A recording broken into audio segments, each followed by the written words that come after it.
대전환을 통해서 대도약으로 네. 이끌겠다. 2년차 국정 구상을 제시했는데 원래 90분이 예정되어 있었는데 역시나 훌쩍 넘겨서 3시간 가까이 진행됐습니다. 어떻게 그렇습니다. 보셨습니까? 3시간의 역대 최장의 기자회견이었는데 예. 슬로건은 대전환, 대도약입니다.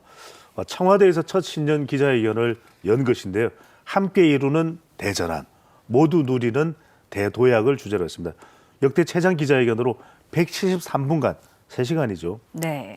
25명이 질문을 했고 취임 2년차 대한민국 대전환, 국민 삶이 달라지도록 하겠다. 또 성장 전략 5대 대전환 원칙을 또 발표를 했습니다. 내용을 보면은 5대 대전환 원칙이 첫 번째로는 지방 주도 성장, 모두의 성장, 또 안전 기반 성장, 문화가 이끄는 성장, 평화가 뒷받침하는 성장. 물론 이 내용에서 이제 구체적인 또 세부적인 계획들도 포함이 되어 있습니다.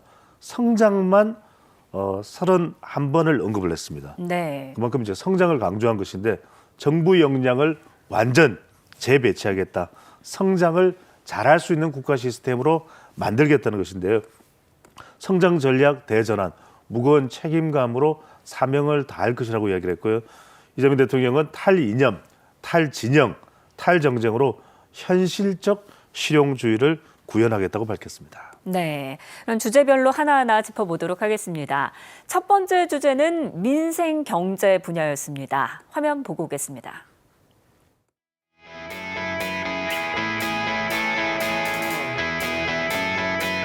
특별한 대책이 있으면 이미 했겠죠. 이 질문을 왜 안 하시나 했어요. 참 어렵습니다. 어떻게 할지는 아직 결정은 못했어요. 알겠습니다. 제가 이제 감사하다는 말씀 드립니다. 자주 기회를 드리세요. 전에 못하신 것까지 다 하게. 그래도 뭐 다들 그래서 이게 꽤 엄중한 사안입니다. 모두에게 도움되는 길을 함께 찾아가면 좋겠습니다. 관련 책임 당국에 의하면 한두 달 정도 지나면 1,400원 전후로 떨어질 거다라고 이렇게 예측들을 하고 있습니다.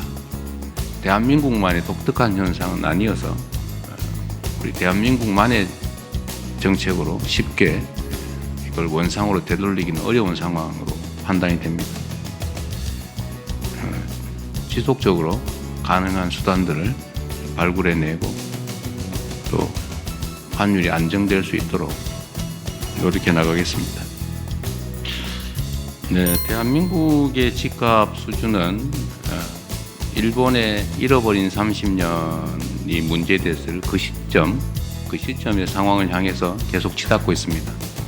엄청나게 집값이 높은 거예요. 세금이란 국가 재정을 확보하기 위한 수단인데 이런 규제 수단으로 전용하는 건 바람직하진 않아요. 곧 국토부에서 공급 확대 방안을, 현실적인 공급 확대 방안을 발표할 겁니다.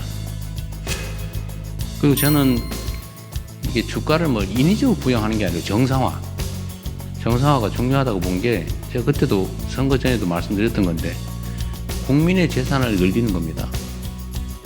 국가의 부를 늘리는 거예요. 대한민국 기업이라는 이유로 똑같은 기업이 왜 싸구려 취급을 당합니까? 하여튼 주식 투자는 각자가 알아서 잘 해야 되는 일이다. 아무도 책임져 주지 않는다.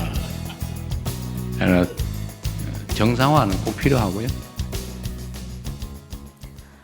대통령이 공약한 5,000피 시대 네. 꿈인 줄 알았는데 현실이 됐습니다. 그렇습니다. 네, 이 흐름이 계속될 건가 궁금한 분들 많으실 것 같은데 어떻게 그렇죠. 예상하십니까? 정권가의 전망은 더 올라갈 것이라는 이야기가 나오고 있습니다. 그만큼 네. 이재명 대통령이 내걸었던 이 코스피 5천 목표인데 달성을 했어요. 네. 그것도 뭐 임기 초반에 이제 달성을 한 겁니다.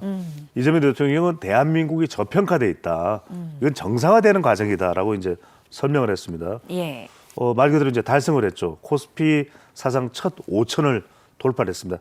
46년 만의 기록인데 그동안 우리가 상당히 또 많이 디스카운트가 돼 있다는 평가를 받기도 했습니다. 그래서 네. 이재명 대통령은 평화, 이게 이제 지정학적 리스크를 이야기하는 것이죠. 경영, 또 정치, 시장 리스크로 인해서 저평가되어 왔다. 근데 이번에 그것이 이제 해소된 것으로 볼 수 있지 않겠느냐라는 설명인 것이고 주가 조작하면 집안 망한다는 것을 확실히 보여줄 것이다. 이재명 대통령은 임기 초부터 주가 조작에 대해서는 원 스트라이크 아웃 제도를 적용하겠다 이렇게까지 이야기를 했거든요. 예. 그런 만큼 상당히 이 시장에서의 신호가 좋은 신호로 또 연결된 것으로 볼 수 있겠고요. 이재명 대통령은 퇴직연금에 대해서도 기금화돼야 된다. 네. 퇴직연금을 주가와 연계하는 것은 조금 오해가 될 수도 있다. 이렇게 또 왜냐면 안정적이어야 되니까요. 네. 해외 주식을 강제로 매각하는 검토 이거는 뭐 가짜 뉴스다. 성행하고 있다. 왜냐하면 우리가 이제 이 해외 주식을 팔면 그만큼 또 달러가 들어올 수 있으니까 뭐 환율 방어하려고 그러는 거 아니냐는데 그 가짜 뉴스다. 예. 그렇지 않다라는 거. 그다음에 퇴직연금을 외환시장 방어용이다. 뭐 이런 헛소문까지 나오는 것에 대해서는 분명히 경계의 목소리를 냈습니다. 퇴직연금 수익률이 1%에 불과하다. 왜냐하면 개인들이 운용하고 금융기관들이 운용하기 때문에 종합적인 규모의 운영이 잘 안 되거든요. 그래서 이걸 좀 기금화하게 되면 국민연금도 지금 수익률이 좋거든요.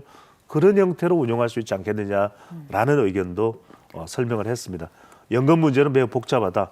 통합적으로 구조조정을 하는 것도 필요하다라는 이야기도 내놓았습니다. 미국이 최근 반도체 100%를 부과하겠다고 한 것에 대한 질문도 있었고요. 또 용인 반도체 클러스터 지방 이전과 관련한 문제, 이 질문에는 어떤 답을 했습니까? 그렇습니다. 상당히 이제 반도체 관련해서는 미국이 제일 원하는 게 반도체거든요. 네. 그러니까 아예 공장을 미국에다 지어놔라. 그럼 미국은 든든하거든요. 예. 그걸 그대로 자신들의 이 자산처럼 사용을 할 수 있기 때문에 그렇지만 우리는 또 그걸 뭐 호락호락 다 들어줄 수는 없는 겁니다. 그렇기 때문에 이제 관세 위협이 있는 건데 우리도 불리한 대우를 받지 않을 것이라고 하는 채국 협상이 이 관세 협상 때 이루어졌기 때문에 그렇게 두려워할 일이 아니다라고 이제 대통령 설명을 했습니다.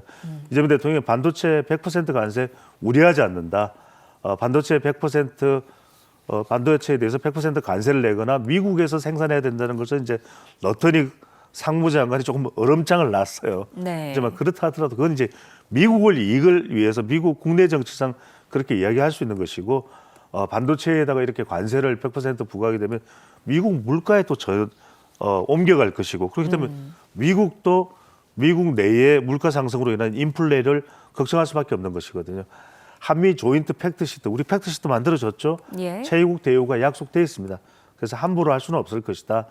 반도체 관세에 대해서는 유능한 장관 또 협상팀이 잘 해낼 것이다라는 믿음도 이재명 대통령 피력했고요. 용인 반도체 클러스터 이제 많은 분들이 관심을 가질 겁니다. 이걸 일각에서는 이제 호남으로 이전하는 이야기가 나오기 때문에 네. 정부 결정을 뒤집을 수는 없다. 그대로 용인에 또 유지한다 이런 점도 분명히 했고요. 전력 송전이나 이 용수 문제 앞으로 이제 AI 반도체나 또 용수를 어떻게 공급하느냐 상당히 또 산업에서는 중요할 수밖에 없거든요. 이 부분은 기업을 설득하고 유도를 통해서 좀 다른 방법으로 전환하는 것도 가능할 것이다라는 점도 의견을 내놨습니다. 네, 이번 신년 기자회견은 이재명 정부의 집권 2년 차 앞으로의 구상을 설명하는 자리이기도 했는데요. 어디에 방점이 찍혀 있다 이렇게 보면 될까요? 그렇습니다. 무려 31번이나 성장을 이야기했거든요. 이재명 대통령은 이제 대한민국의 시간이다. 성장 패러다임의 대전환을 이루어내겠다라고 이야기를 했고요. 국정 운영 제1의 원칙은 오직 국민의 삶입니다. 국민을 계속 또 강조를 했습니다. 통합된 나라가 대통령의 가장 중요한 직무이고 지난 7개월은 조금씩 이제 정상화됐다라는 예. 점도 강조를 했는데 분명히 이제 성장인데 모두의 성장이다. 그래서 사회계획도 박차를 가했고 무엇보다도 국무회의에서도 이재명 대통령이 강조하는 부분인데 많이 들어라. 그래서 의견 수렴, 수기하고 설득하고 공론화를 강조됐고요. 무엇보다도 이런 과정을 통해서 국민 통합을 이룰 수 있다는 점을 분명히 했습니다.